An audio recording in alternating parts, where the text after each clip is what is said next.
સૌપ્રથમ તો આપ સૌ લોકોને મારા જય સિયારામ. તો આજે એક નવો વિડીયો લઈને આવ્યો છું, જે ગઈકાલે તારીખ 14 મે 2025 દિવસે ભગવાન મંગળની રાશિ મેષ રાશિમાંથી સૂર્યએ પરિવર્તન કરીને શુક્રદેવની રાશિમાં વૃષભ રાશિમાં પ્રવેશ કર્યો. સૂર્યની આ સંક્રાંતિ થઈ. આપ સૌ લોકો જાણો છો કે એક વર્ષમાં સૂર્ય 12 જગ્યાએ સ્થાન બદલે, 12 રાશિની અંદર વારાફરતી એક મહિનો નિવાસ કરે છે. તો મેષ રાશિમાંથી વૃષભ રાશિમાં સૂર્યનારાયણ દેવ પધાર્યા છે અને વૃષભ રાશિમાં સૂર્યના આવવાથી 12 રાશિ પર એનો પ્રભાવ થશે. એમાં 4 રાશિ માટે સારું પરિણામ નથી, 3 રાશિ માટે મધ્યમ પરિણામ છે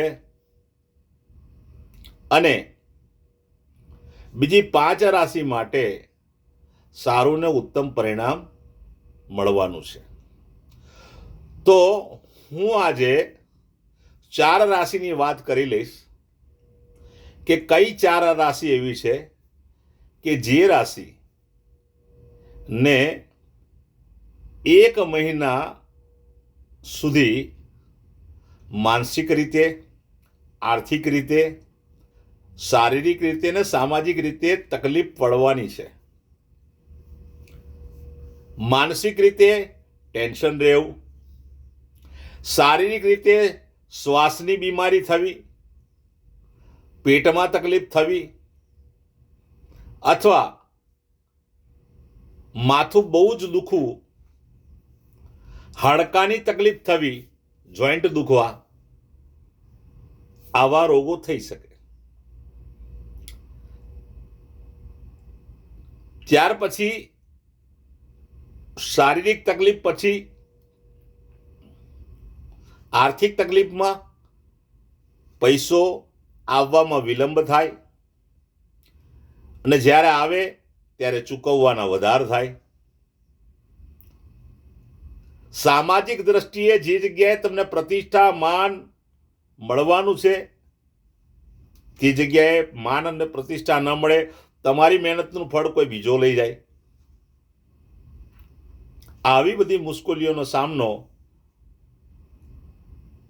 30 દિવસ તમારે થશે. તો આ 4 રાશિવાળા લોકોએ કાળજી રાખવાની છે. એમાં પહેલી રાશિ છે કર્ક રાશિ. કર્ક રાશિને તકલીફ થવી એ સામાન્ય છે. બીજી રાશિ છે સિંહ રાશિ, ત્રીજી રાશિ છે કુંભ રાશિ અને ચોથી રાશિ છે મીન રાશિ. આ 4 રાશિના લોકોને વધારે તકલીફ થઈ શકે અને આ 4 રાશિના લોકોએ શું ઉપાય કરવો જોઈએ તે હું તમને કહેવા જઈ રહ્યો છું કે 15મી મે થી લઈને 15મી જૂન સુધી નિત્ય રોજ સવારે સ્નાન કરીને શુદ્ધ જલ લોટામાં લઈને સફેદ પુષ્પ લેવાનું, તેને અત્તર મિશ્રિત કરવાનું અને એ અત્તર મિશ્રિત સફેદ ફૂલને લોટાની અંદર પધરાવી એ જલ ભગવાન સૂર્યનારાયણને નિત્ય સવારે અર્પણ કરવાનું છે. અને સાથે સાથે રવિવારના દિવસે સવારે તમારે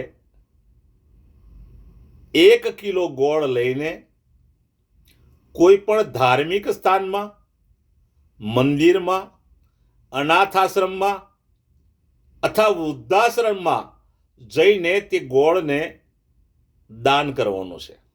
જો તમારી શક્તિ મુજબ 1 કિલો કરતાં વધારે તમે આપી શકતા હોય તો પણ સુંદર છે.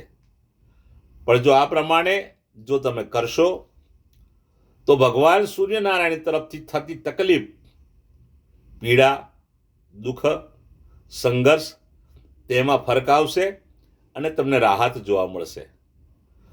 મારા બધા જ વિડીયો ફેસબુક પર, યુટ્યુબ પર અને ઇન્સ્ટાગ્રામ પર છે. જો આ વિડીયો તમે જોવાનું ભૂલી જાઓ તો તમે ચોક્કસ દુષ્યંત પાઠક સર્ચ કરીને વિડીયો જોઈ અને ઉપાય કરી શકો છો. ભગવાન હનુમાનજી દાદા આપના પર કૃપા કરે એવી જ ભગવાનને પ્રાર્થના. જય સિયારામ.